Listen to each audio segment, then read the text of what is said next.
Bonjour, dans l'épisode 2 de notre mini-série sur les études supérieures, nous allons parler de ta rentrée à l'université. Mais d'abord, nous allons écouter un petit message de Svenka, étudiante vénézuélienne qui prépare sa rentrée à l'université. Bonjour, moi c'est Svenka, c'est mon premier jour à l'université et je suis totalement perdue. Ce matin, j'ai un cours de CM, je dois aller manger au RU à midi, puis aller en TD à cet après-midi. En fin de journée, j'ai mon UE. Qu'est-ce que cela veut bien dire? Je n'y comprends rien. Ça continue demain. Je commencerai les cours de LV et je vois aussi sur mon emploi du temps que je peux aller à la BU pour des révisions. J'ai absolument besoin d'aide pour survivre à ces premiers jours à l'université. Si toi aussi tu te sens stressé par rapport à ton premier jour à l'université, ne t'inquiète pas, nous sommes là pour tout expliquer. Pour commencer, nous allons observer et expliquer un emploi du temps typique à l'université.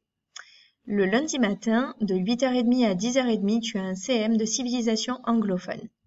À partir de midi, tu peux aller manger au RU. À 14h jusqu'à 15h30, tu as un TD, médias et communication. Enfin, ta journée terminée, tu peux aller à ton lieu tennis de 17h30 à 19h30. Le mardi matin, à 10h, tu as ta LV anglais. Et enfin, à 11h30, tu peux aller faire tes devoirs à la BU. Le lundi matin, tu commences donc par un CM. Un CM, c'est un cours magistral. Généralement, le professeur parle et les étudiants prennent des notes. Il a généralement lieu dans un amphithéâtre. Il est enfin midi, alors tu peux aller manger au RU. Le RU, c'est le restaurant universitaire. Tu peux y aller manger tous les midis du lundi au vendredi de 11h30 à 14h. Tu pourras déguster des plats équilibrés et variés. Ensuite, l'après-midi, tu as un TD. Les TD, ce sont les travaux dirigés. Ils se déroulent généralement dans des plus petites salles, avec des plus petits groupes. Contrairement aux CM qui sont plutôt théoriques, ce sont ici des moments plus dans la pratique. Ta journée à l'université est maintenant terminée et tu as ton UE tennis. L'UE, c'est l'unité d'enseignement. Tu as le choix entre plusieurs unités d'enseignement, en lien avec le sport, la culture, l'art. Les unités d'enseignement sont souvent obligatoires, mais parfois optionnelles.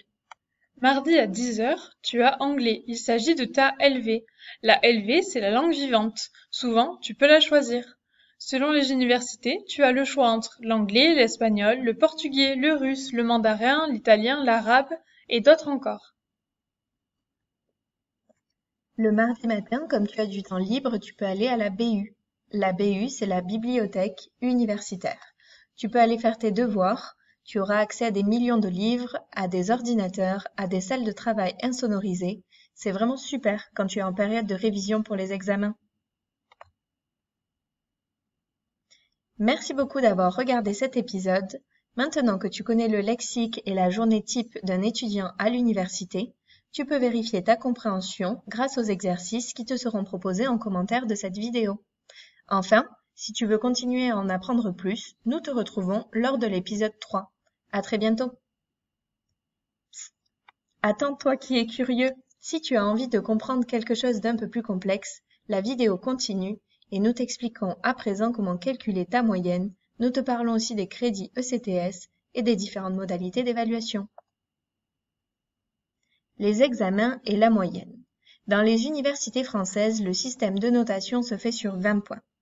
L'année est découpée en 2 semestres, septembre à janvier et janvier à mai.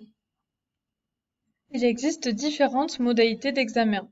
En effet, tout au long de l'année, tu pourras avoir des CC, ce sont les contrôles continus, qui se produisent plusieurs fois pendant l'année. Les ETA, ce sont les examens terminaux anticipés. Ils se produisent un peu plus tôt que les ET, les examens terminaux, qui arrivent en fin de semestre. Mais alors, comment calculer ta moyenne et avoir ton année? Dans certaines disciplines, tu vas avoir plusieurs notes en contrôle continu. À la fin de l'année, imaginons que tu as 12 sur 20, 9 sur 20 et 17 sur 20. La première note est coefficient 2, les deux autres coefficient 1. Pour calculer ta moyenne, tu calculeras alors 12 fois 2, car coefficient 2, plus 9, plus 17. Tu diviseras le tout par 4, car tu as eu 4 notes. 1, 2 et le 12 coefficient 2. Tu obtiendras alors 12,5. Tu obtiens ton semestre ou ton année à partir de 10 de moyenne et tu as donc réussi. Et parfois, les notes des différentes disciplines peuvent se compenser entre elles, c'est-à-dire que tu peux avoir donc 7 de moyenne dans une discipline et 13 dans une autre, ce qui fera 10 au total, car 7 plus 13 divisé par 2, puisqu'il y a 2 moyennes, égale 10, et tu obtiendras donc ton année. De la même façon, les semestres également se compensent. Les ECTS, c'est quoi? C'est un système européen de crédit qui facilite la reconnaissance des diplômes en Europe. Ce qui est obtenu est conservé définitivement. Chaque année universitaire est découpée en 2 semestres et chaque semestre équivaut à 30 ECTS. Une année, donc 2 semestres, correspond à 60 ECTS. 2 années correspondent à 120 ECTS et 3 années correspondent à 180 ECTS. En résumé, si tu viens étudier pendant un semestre en France, alors ton semestre qui vaut 30 crédits ECTS sera reconnu dans ton université si elle est en Europe. Merci d'avoir écouté cet épisode et à bientôt dans le 3e.